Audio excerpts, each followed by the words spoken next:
Want to get into some DC politics and the politics of statehood as played out by someone who's been a passionate advocate for it all. I'm Mark Thompson. Welcome back to the conversation, and please help me welcome in Taryn Sims. Hi, Taryn. Hey, how's it going, Mark?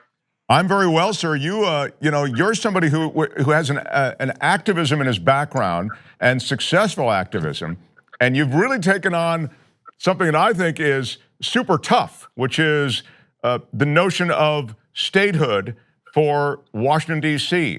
Give us a little of the history, and then we can talk about the politics of why they've never achieved it before. Yeah, the history of D.C. obviously is unique because the city was crafted to serve as the nation's capital.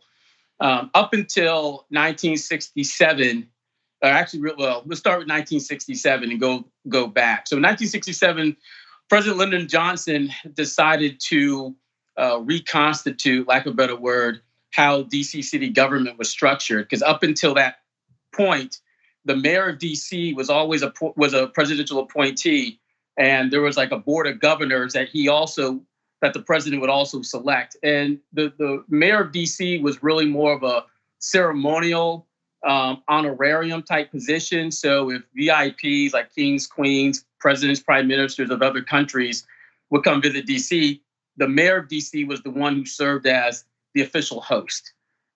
When President Johnson decided to reconstitute the DC's government in '67, he appointed Walter Washington as its first actual mayor to govern the city. But then in 1975, DC was allowed to have its first popular vote to select its mayor and its city council, which obviously is Mayor and Barry.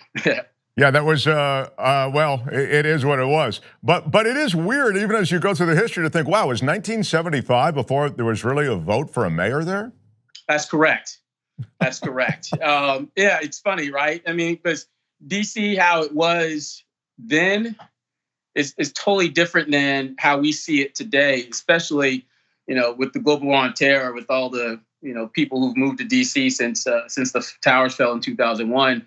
But, if you look at DC when it was founded, you had aristocratic type folks and you had slaves, right? And the slaves outnumbered the aristocrats. So there was really no need in their minds to, give full rights to anyone living in DC, because if the aristocrats really wanted to vote, then they'd go move back to Maryland or DC, Delaware, wherever they had come from. But we're definitely now in a different time, which is why I think with LBJ, with all the civil rights legislation that he was passing during that time period, why it made sense for him to transition DC into more of a representative form of government. And I think now, I know now that we are at a point in our nation's history where we can no longer allow DC residents to go without full representation. Well, I'm going to get to in a second the reason why it hasn't happened before. I mean, There's a political reason too. I mean, you've explained It's like all these other things, the Electoral College and all this stuff that's a holdover from a time long ago, which was corrupt at its core anyway, but it applied to a nation that we just are no longer resembling today.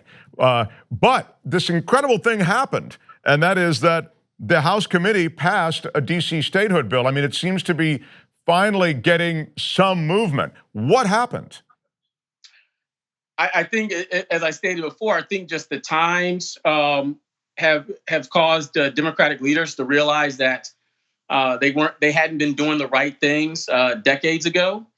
I believe that the tenor that President Trump has created during his term in office has motivated people to, at least in this case, our congressional leaders, to realize that they need to do what I would define as the right thing. And now to the political. It seems as though there might be some political underpinnings to keeping DC from having a sort of voting power in Congress. Yeah, I mean, it's always been that way, right? So there always was this I wouldn't say plan, but an idea of making DC a part of Maryland, right? But if you did that, then the Democrats would gain at least two additional members of Congress on top of the two additional senators, and of course those representatives would be Democrats. So why would a Republican want to add more folks to the Democratic side? And obviously the same goes with HR 51, where if DC becomes a state, then Congresswoman Norton would get her full, rights, privileges as a member of Congress, and I'm assuming that the shadow senators would get those full rights as senators as well. But if it were to pass through the Senate and the president were to miraculously sign it, then who knows?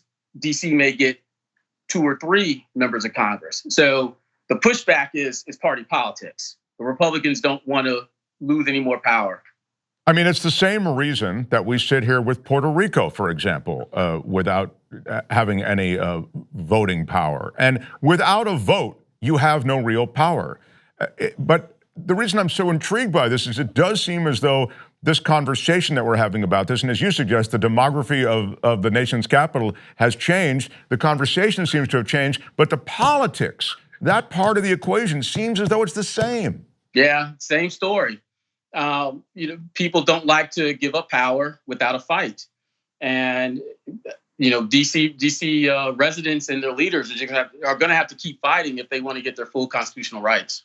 Well, you're someone who has, you served under Obama in so many different positions representing veterans. You graduated from West Point. I mean, you're up for a battle. I know. I mean, I don't mean that and I mean that figuratively and literally. But I guess what I'm trying to say is, as you see, this strikes me as a battle that evolves. And even as I hear you speak, I mean, I feel like it's evolving. Like it's not coming to a head in the next year or two, but it is changing in the next year or two. Yeah, you're absolutely right.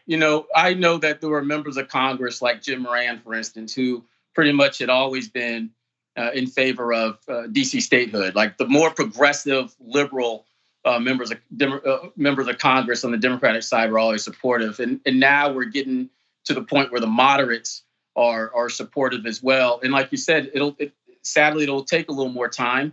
And hopefully, some of the more liberal, quote unquote, Republicans will join ranks with the Democrats and understand that, representation for all matters and it should belong to all, including those of DC. Yeah, I mean, clearly the arguments are stark and powerful in favor of DC statehood. But the politics and the tribalism seems stark and powerful too these days. So that's the thing that I wonder. And so you're saying maybe you'll get some reconstituted Republicans to help out and pull it across the finish line, but otherwise you'll need some change in the political leadership, won't you? Yeah, and it's wishful thinking for it to occur this time around. I don't see that happening. Obviously, anything's possible. Democrats and anyone who's upset with the current administration has got to do their darnest for Donald Trump to lose in November. After that, then hopefully relationships can be mended and people can look themselves in the mirror and come to peace with some of the things that they allowed to occur. And then hopefully then, we're talking about DC statehood. Then, hopefully then some folks Republicans in this case will realize, it's time to just give DC residents their due rights. Taryn, let me ask you a totally naive question. How come when the Democrats had control, they didn't fast track something like this through? How did that one get into the outfield on the Democrats? I wish I knew. I mean, there's a lot of legislation and things that people are looking back now. I mean, healthcare is another one, right? We should have rammed the healthcare plan that this country really needed down Congress's throat, lack of a better way of saying it, but that didn't happen, right? And the same with this one, but it goes back to what I was saying earlier, 10 years ago, only the progressive Democrats really understood the need for DC residents to have their full constitutional rights with federal representation. And for reasons that I can't explain, the more moderate Democrats did not. And so even though, I know when President Obama got elected, there was a real big push and people were making signs and T-shirts. And for reasons I can't explain, it didn't go anywhere. Yeah, look, we could have another conversation about that too. I thought Barack Obama regrettably reached across the aisle too much, even pre-compromised a lot of legislation that, before it is even the compromise was asked for. And maybe lost in that wash was this DC statehood, which really would have given the Democrats power and political leverage. I think it's a set. What can people do to follow this bouncing ball and to also exert whatever power they have as as citizens of the U.S. in this time that you're kind of building this movement? They need to start calling and writing letters and emails to their senators, both Democrat and Republicans. Senators, elected officials, they tend to act on who's making the most noise, and so people who care about this issue, they need to make noise and make their members know that just as they have their full constitutional rights, they believe that their brothers and sisters in DC ought to have them as well.